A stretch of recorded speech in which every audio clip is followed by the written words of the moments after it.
Love chemistry. I would go home and like watch YouTube videos about it. I would like look up things about chemistry because it was so interesting to me.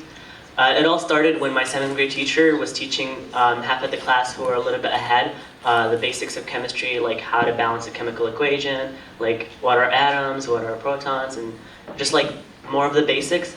That teacher was like so good because she cared about the students. She was my favorite teacher so far. She would like ask us how we were doing, like if something happened, and she would really cared about our mental health. But at the same time, she was really good at teaching.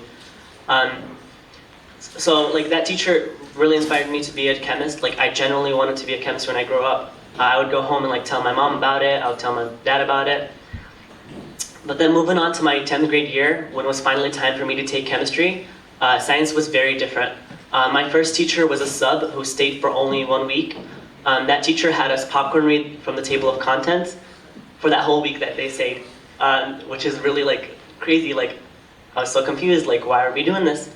And then after that teacher left, we had another sub who was a little bit better, but didn't stay for long. She only stayed for a month. She just like taught us more of the basics, which I knew, but she was a little bit helpful, but she left really early. After her, we had another sub who stayed for 1 week. That sub didn't even know English. She was probably like the worst by far. She would just pass out crossword puzzles and just sit in her seat like doing attendance for the rest of the hour.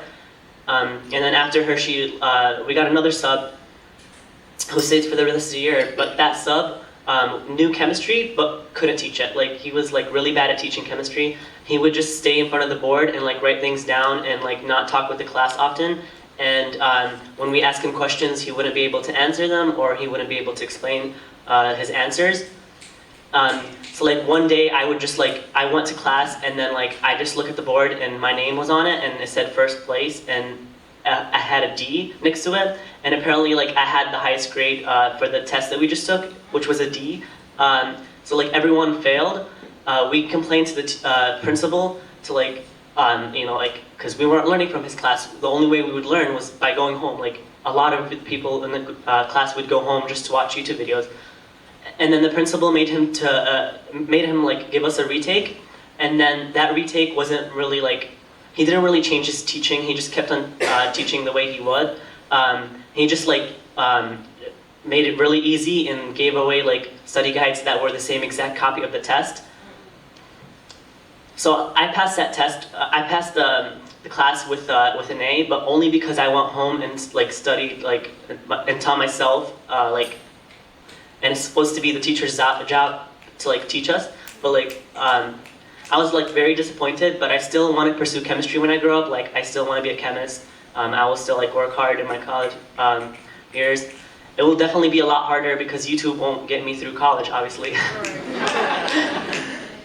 But yeah, I felt like really disappointed to why like I had to do that. Like, and this is why I do Forward to Forward. This is exactly why I organize. Like, recently I found out that 30 out of 33 teachers in my school were unqualified teachers. They were subs, and I was like, what? What's going on? And then like I read more in the article, and it wasn't just my school. They were like Voyager, who had like a lot more subs. And like there was other schools, like they had a lot of subs. Like I was like, what? I thought this was only in Universal. But then like, this has like inspired me to like fight with Forward to Forward to like get better teachers. And yeah.